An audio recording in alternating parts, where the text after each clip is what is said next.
So I know bunting isn't the most sexy thing in today's game, but we talked about it with our team yesterday at practice, and I got this email coincidentally the same time.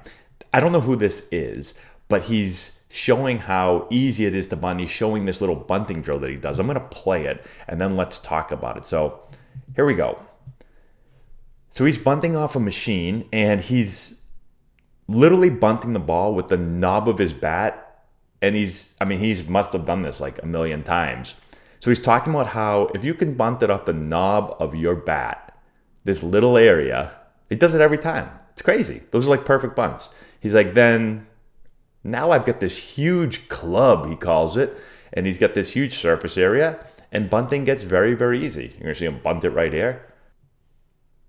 Boom. He says, just kiss it. He's gonna show it again. I mean, he bunts it perfectly every single time off the knob. It's crazy, actually. I'm going to rewind it, and I'll play it again while I talk. So the questions in the email was, first, is this a good drill? I would say, for him, it looks like it's a pretty good drill. I would not recommend it because you're going to get a player taking the ball off the finger and breaking their finger and being out for the season. Because he makes it look easy. This is not easy. It reminds me of Tom Gamboa when I was with the Padres. Tom was a really, really good coach, but he used to hold the bat right in front of his face like this. So it was like right in front of his eyes.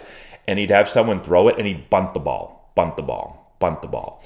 And I can't remember what he was showing us. I think he wanted our bats more vertical. So instead of horizontal, more vertical because the ball always goes down. Although I teach everyone to have it horizontal. But anyways, he used to do that drill, and I used to be scared that he was going to get hit in the face, and he never did. He never got hit in the face. He always laid the bunt down perfectly, kind of like this guy. Still don't know if it's a good drill to do. But I will say, let's go back here again, watch this. Let me give you a few thoughts on the bunt in general. First off, you have to work at it. So bunting is hard, hitting is even harder. So if you want to be a good bunter, you have to practice it.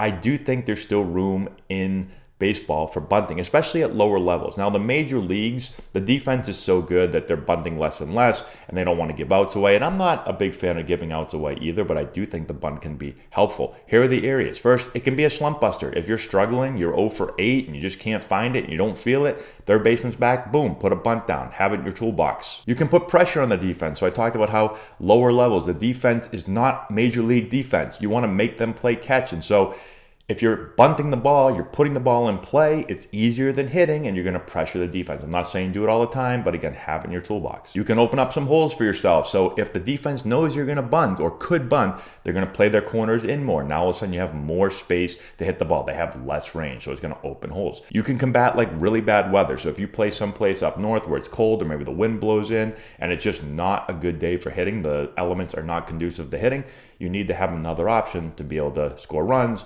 Maybe that's a bunt. And it's an easy way to score runners from third base. You're able to safety squeeze, suicide squeeze if you want to really get aggressive. But just being able to put the ball down and put it in fair territory and not strike out for certain players, it's a good way to be able to steal a free run from third base. So the biggest thing I tell our team is that it gives the manager and the players, it gives you options. And that's really what you want as a manager. You want to be able to say, okay, I have this in the toolbox. Doesn't mean I need to use it all the time, but I at least have it so that if I do need to use it, we've practiced it. And again, if you want to get good at bunting, you have to put the work in. And it's not that hard to be able to just go and get a machine or someone to throw to you and just work on your bunting. If you work hard at it, you'll get better at it. Anyways, I know it's kind of died over the last 10, 15 years, maybe even longer than that, but I do think it's a weapon, especially at lower levels. That's all I got.